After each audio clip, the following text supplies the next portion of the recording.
కార్మికుల పక్షపాతిగా తమ ప్రభుత్వం పనిచేస్తుందన్నారు మంత్రి శ్రీధర్ బాబు. పెద్దపల్లి జిల్లా రామగుండం సింగరేణి ఏరియాలో ఓపెన్ కాస్ట్ లో సైట్ కార్యాలయాన్ని ప్రారంభించారు.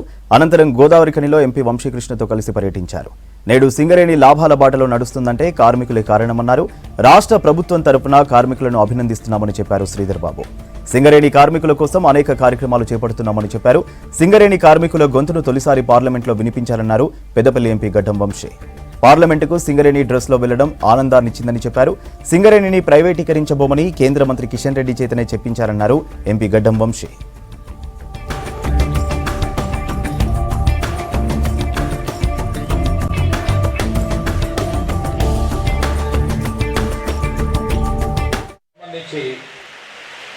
అదపూర్వకం మార్పు రావాలి, మార్పు తీసుకొచ్చేది ఆలోచన చేయమని కోరినాం.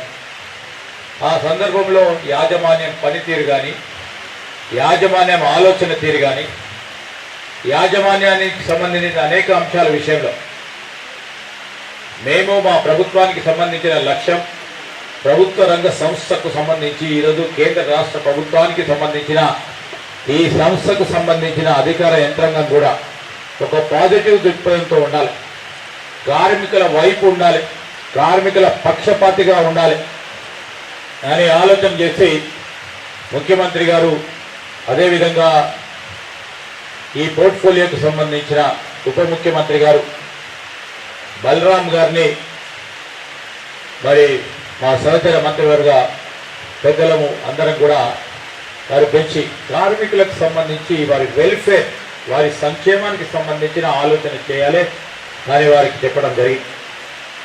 ఆ క్రమంలోనే ఈరోజు మేము చెప్తా ఉన్నాం,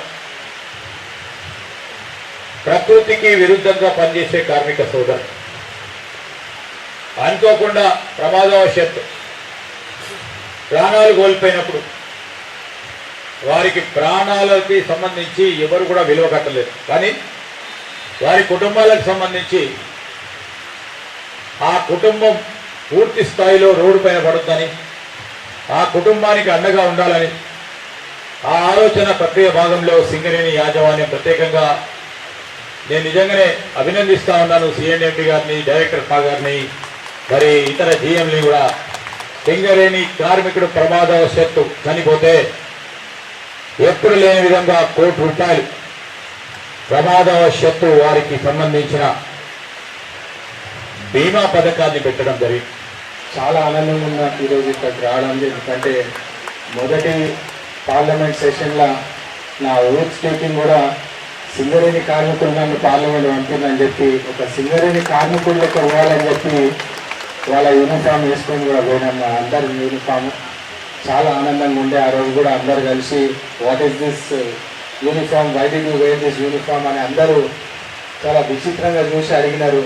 అయితే నేను చెప్పిన ఇదంతా మా సింగరేణి కార్మికుల యూనిఫాము, నాకు చాలా గర్వంగా ఉన్నది ఇక్కడ ఇది వేసుకొని రాకని చెప్పి గొంతు విప్పి ఓటు తీసుకున్నప్పుడు చాలా ఆనందంగా ఉంది.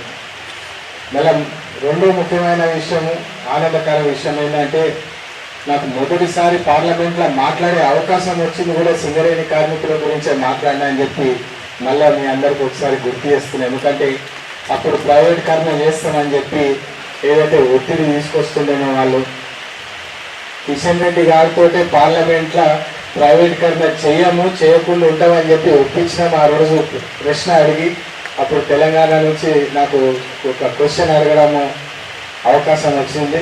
ఆ రోజు సింగరేణి కార్మికులకు న్యాయం చేయాలి, సింగరేణి సంస్థను ప్రైవేటీకరణ చేయొద్దని చెప్పి అడిగినాము.